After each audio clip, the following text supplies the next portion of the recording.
quero falar um pouco sobre a salvação. A gente vai falar sobre a criação 2 e eu quero focar na salvação. Então, eu quero começar citando para vocês de primeira mão, na palavra preliminar, que, bom, partindo desse princípio, nós observamos que a salvação, tem uma palavra inclusiva, é um termo inclusivo, que inclui passado, presente e futuro. Isso muita gente sabe.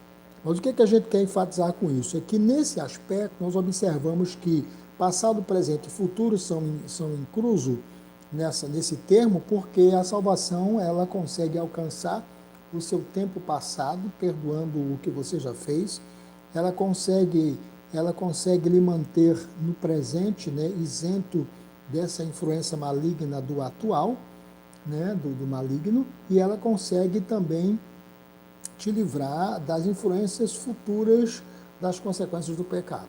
Então, para que nós tenhamos um melhor entendimento sobre isso, é bom nós entendermos primeiro que, com relação à salvação, na defesa da fé que nós temos, a Assembleia de Deus segue, por exemplo, ela tem no seu credo, tem muitos itens que são importantes para nós termos esse entendimento. Então, lá nós temos com relação à salvação. Então, cremos, professamos e ensinamos que a salvação é o livramento do poder da maldição do pecado, é a restrição do ser humano à plena comunhão com Deus, né? E a todos os que confessam a Jesus Cristo como seu único Salvador pessoal. Nesse aspecto, são precedidos pelo perdão divino. O perdão divino condiciona o homem a ter uma comunhão plena com Deus. Então, cremos sim, confessamos e ensinamos todas essas verdades. A outra questão é que somente a fé na morte expiatória de Jesus e o arrependimento podem remir, pode comprar, pode dar direito o pecador e levá-lo ao Criador. Então, essa é a forma mais coerente e bíblica dos benefícios da salvação. Então, a salvação, ela também a salvação, ou melhor, essa salvação é um ato da graça soberana de Deus pelo mérito de Jesus Cristo e não vem das obras. Quando Paulo escreve em Filipenses capítulo 2, versículo 8, ele diz: pela graça sois salvos, mediante a fé ou por meio da fé. Isso não vem de vós, é dom de Deus. No versículo seguinte ele diz: não vem das obras para que ninguém se glorie.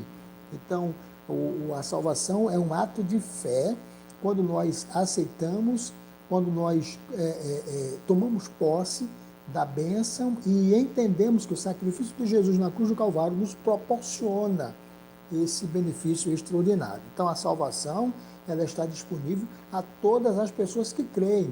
Por exemplo, lá em João, apenas no livro de João, você tem mais de 100 vezes essa afirmativa de pela fé, esse condicionamento da fé.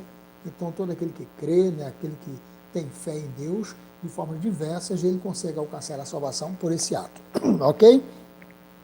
Então, outro aspecto também é que a regeneração, ela é a transformação do pecador, da pessoa que peca, numa nova criatura.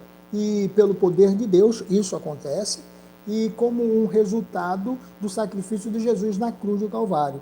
Ou seja, o que havia, ou melhor diria, o critério, né, a exigência era que houvesse o derramamento de sangue. O Velho Testamento usa essa expressão, a gente tem esse entendimento: sem derramamento de sangue não há remissão de pecados. Então, nós compreendemos que era preciso que houvesse o derramamento do sangue. Quando isso acontecia no Velho Testamento através dos sacrifícios, era um ato que tinha uma data de validade. Então, eram anuais, né? As pessoas não faziam isso uma vez por todos e uma vez para sempre. Até que Jesus veio e o sacrifício de Jesus foi um sacrifício simbólico e profundo, capaz de alcançar toda a humanidade, dos que já haviam morrido nessa esperança, dos que eram contemporâneos a esta época e dos que vieram depois e dos que nascerão ainda. Então, eles estão inclusos nesse sacrifício de Jesus para a remissão dos pecados. Então, salvação e tem um caráter universal. Por exemplo, quando Paulo escreve aos irmãos lá, ou melhor, ao seu companheiro Timóteo, né, na primeira epístola, capítulo 2, versículo 4, ele diz que todas as pessoas se salvem e venham ao conhecimento da verdade. Então é importante que haja esse conhecimento da verdade. Não estou falando aqui que você precisa ter um conhecimento geral para alcançar a salvação, mas ter um conhecimento da verdade para tomar posse desse conhecimento. O Pai, Jesus Cristo, ou melhor, o Pai enviou Jesus Cristo e nisto se manifestou plenamente o amor de Deus para conosco, que Deus enviando o seu Filho unigênito ao mundo para que por ele vivamos. Então, ele deu a sua vida por nós. 1 João 4,9 descreve isso, né? Ele deu a sua vida por nós. Quando nós vamos para quando Paulo usa outra expressão lá em 1 Coríntios 5,7, ele usa um outro termo que nos dá esse entendimento. Ele diz que o sacrifício pascual, ou seja, Cristo, nossa Páscoa, foi sacrificado por nós. Quando a gente fala em Páscoa, a gente lembra que a Páscoa foi um ritual que nasceu para comemorar um livramento, né, do povo do Egito. E essa Páscoa durou, né, da travessia do Egito, da saída do Egito, a travessia do deserto, e foi até Cristo Jesus, quando ele realiza a Páscoa, a sua última Páscoa ele realiza, e ele estabelece a ceia. Então, fazendo a transição perfeita de que a partir dali tudo estava voltado a esse entendimento. O que é que nós observamos? O único provedor da salvação eterna, completa e eficaz, e sendo ele consumador, veio a ser a causa de eterna salvação para todos os que lhe obedecem. Então, você obedece no que Jesus falou, toma posse das suas palavras e alcança a salvação. Hebreus 5,9 dá essa descrição. Então, está disponível a todos os que creem. Todas as pessoas que crerem em Cristo Jesus, que entenderam o seu sacrifício, serão alcançados por este amor. João escreve isso no capítulo 3, e versículo 16. Ele diz assim, porque Deus amou o mundo de tal maneira que deu o seu Filho unigênito para que todo aquele que nele crê não pereça, mas tenha a vida eterna. Então, essa condição de crença no sacrifício de Jesus, entendendo que ele é o Filho de Deus, que a morte dele foi uma morte vicária, que ele morreu em nosso lugar, nos proporciona esse direito de salvação. Então, esse é o ponto que nós compreendemos. E, na sequência, Deus não predestinou de forma assim, incondicionalmente, pessoas para esse ato de forma aleatória, né? Ou seja, ele não quer que as pessoas se percam. Se nós olharmos direitinho, vamos perceber que Deus ele não predestinou incondicionalmente pessoas alguma à condenação eterna, mas que todos se arrependam e convertam-se de seus pecados. Mas ele escreve isso lá em Atos, Lucas fazia essa descrição no Atos capítulo 17, e o versículo 30, ele diz assim, mas Deus, não tendo em conta os tempos da ignorância, anunciou agora a todos os homens ou todas as pessoas em todo o lugar que se arrependam. Então, o condicional para a salvação é o arrependimento pelos pecados, a aceitação do sacrifício de Jesus e a confissão de que ele é Senhor e Salvador pessoal. Então, esse é um dos pontos que a gente não pode deixar passar. Então, por esse aspecto, segue-se ainda um outro entendimento. E qual é o entendimento? É que a salvação e seu caráter universal. No anterior, nós continuamos falando sobre a salvação e seu caráter universal, e agora a gente amplia. Por exemplo, a predestinação bíblica não faz exclusão de ninguém, mas refere-se à salvação condicionada à fé em Cristo Jesus, segundo a presciência de Deus. Deixa eu te explicar como é que funciona isso. No conceito secular, a predestinação é algo pré-estabelecido para ser cumprido, né? para seguir o rito.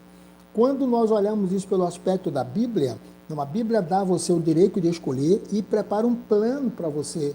E esse plano vai depender da sua escolha. Vou dar aqui um exemplo. Quando você entra num restaurante, não estou falando do restaurante à la carte, mas um restaurante self-service. Quanto à la carte, você pede o self-service, você se serve. A minha pergunta a você é a seguinte: quando você entra num restaurante self-service, você se serve. O que você coloca no seu prato, a escolha é sua, inteiramente sua? Vou te dar 3 segundos para você responder. Foi você que escolheu a sua comida? Foi você que estabeleceu aquilo que você queria? Pois é, claro que não. Ah, você pode dizer assim, mas professor, mas não fui eu que peguei? Foi. Mas não foi eu que escolhi o prato, o talher? Foi. Mas a sua escolha foi dentro de outra escolha. Então, alguém escolheu as comidas para que dela você fizesse a sua escolha. Alguém escolheu pratos e talheres para que a partir dali você fizesse a sua escolha, né? Assim como sucos e sobremesas.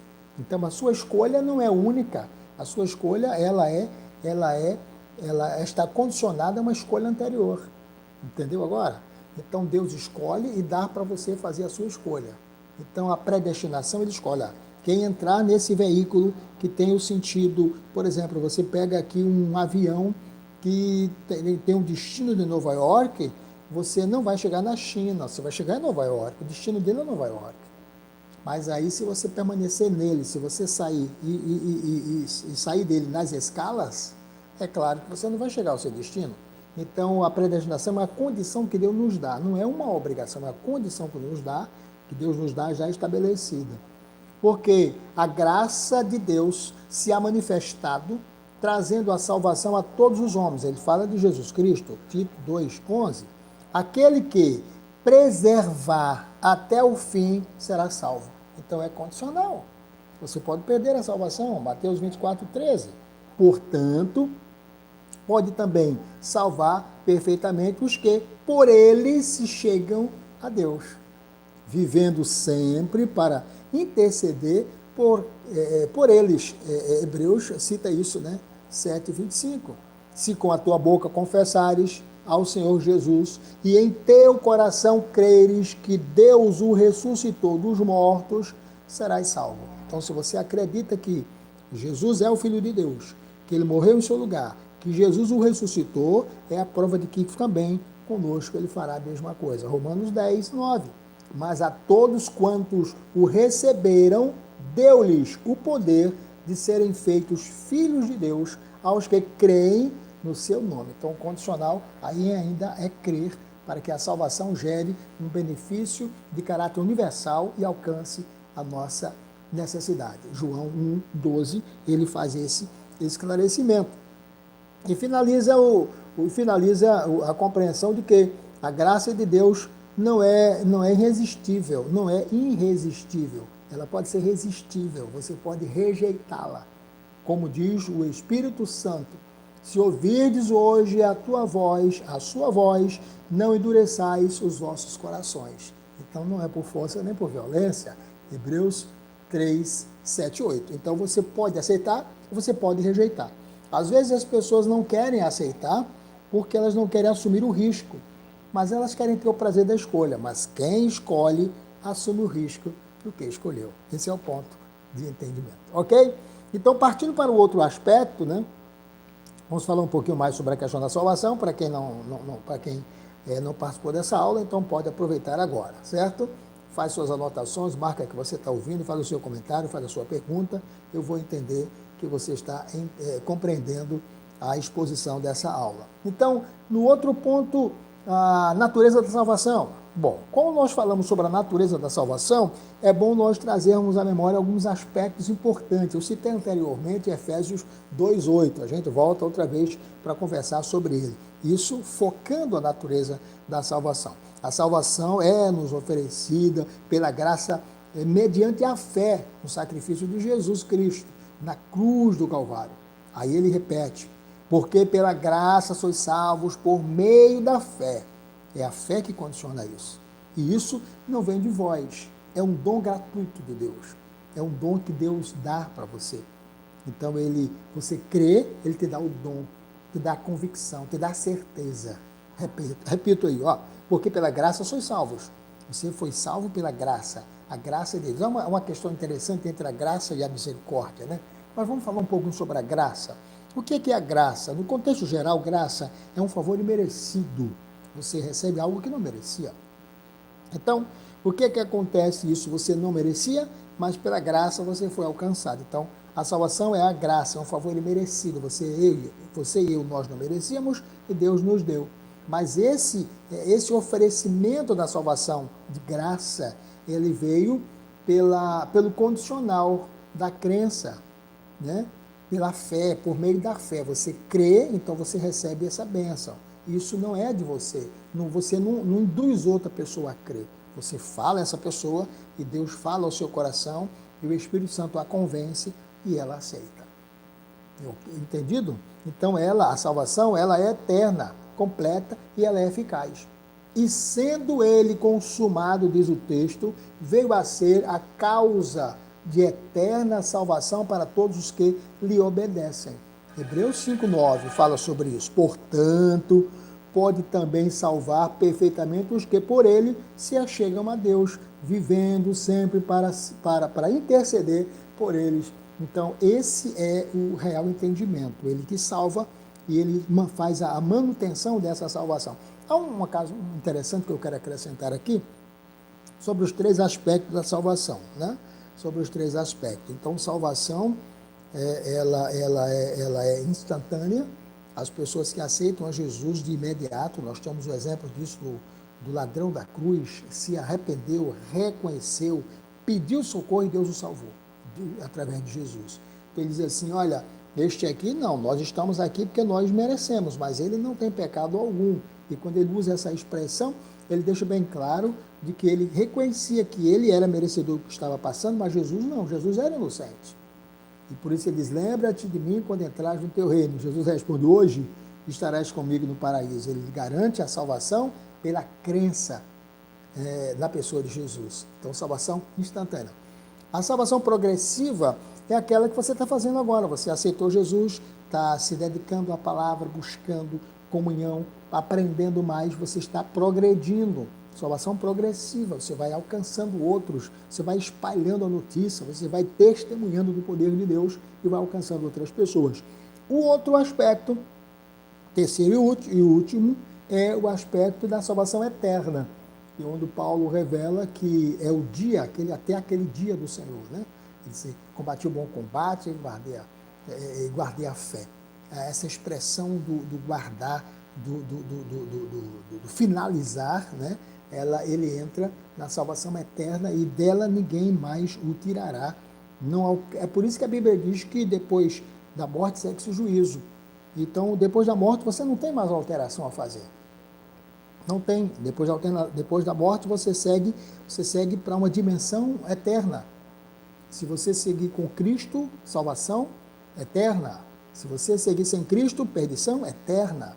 Não tem reza, não tem sacrifício que lhe tire ou que mude a sua posição. A gente tem esse exemplo aqui na parábola de Jesus, quando fala a respeito do Lázaro e do rico, né? Eles estão lá e ele diz assim, olha, o rico fala assim, olha, pai Abraão, permita que Lázaro molhe a ponta do dedo mendinho e refresque a minha boca. Falou assim, não, há um abismo entre nós e vós. Quem está lá não vem para cá, quem está aqui não vai para lá. Não tem comunicação, não tem mudança de estado. Falou, então permita que eu vá avisar os meus irmãos para que eles não venham cair na mesma coisa. Falou, não, eles têm os profetas e a lei. Ou seja, você não tem mais comunicação.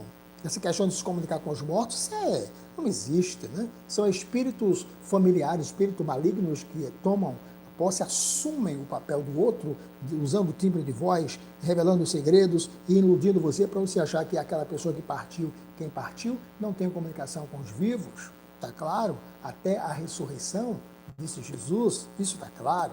Então a salvação em Cristo Jesus não é um mero, que a gente poderia dizer assim, não é um arrumadinho, não, de jeito nenhum. Então ele deixa bem claro que a salvação em Cristo Jesus não é um mero um entendimento intelectual, não é um assentimento intelectual, e sim um renascimento espiritual que se dá na vida do pecador quando se arrepende. Sendo de novo gerados, não se. Ó, aí ele usa essa expressão. Percebe comigo, 1 de João 1,23. Sendo de novo gerados, não de somente corruptível, ou não de semente corruptível, mas de incorruptível, ou seja, um outro corpo, mas trazendo a complementação do mesmo ser, para a palavra de Deus viva, que permanece para sempre. Mas Deus, que é riquíssimo em misericórdia, pelo seu muito amor com que nos amou, estando nós ainda mortos em nossas ofensas, nos vivificou juntamente com Cristo. Aí ele traz o entendimento que pela graça sois salvos. E nos ressuscitou juntamente com ele. Ou seja, ele ressuscitou, como prova que nós ressuscitaríamos também. Ele nos ressuscitou, né? Que coisa linda! Então, o que é que acontece? Ele nos ressuscitou, nos trouxe esse real entendimento. Então, repetindo a compreensão, e nos ressuscitou juntamente com ele, e nos fez assentar nos lugares celestiais em Cristo Jesus. Nos deu uma posição extraordinária de privilégio. Efésios 2, 4, 6. E quando vós estavas mortos nos pecados e quando ele fala a questão do pecado, né, da incircuncisão, você estava fora do padrão, da exigência, né, estava fora de tudo isso, né, na vossa carne, né, na qualidade que não alcançava, não atendia a exigência de Deus, ele nos vivificou juntamente com ele, perdoando-vos todas as ofensas, Colossenses 2,13. Esse é o ponto que nos traz esse real entendimento. Então, a natureza da salvação nos traz esse entendimento, nos traz essa compreensão. Então, compreendendo de forma melhor e mais ampla, a gente percebe que no ato da aceitação, a pessoa, né, pecadora, ela é imediata e simultaneamente salva. É a salvação, que eu falei, a salvação instantânea, justificada e adotada como filho de Deus. Então, o Espírito traz essa convicção e ele passa a ser filho de Deus.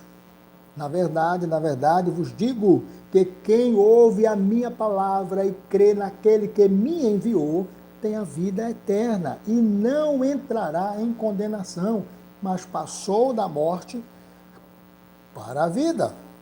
João 5,24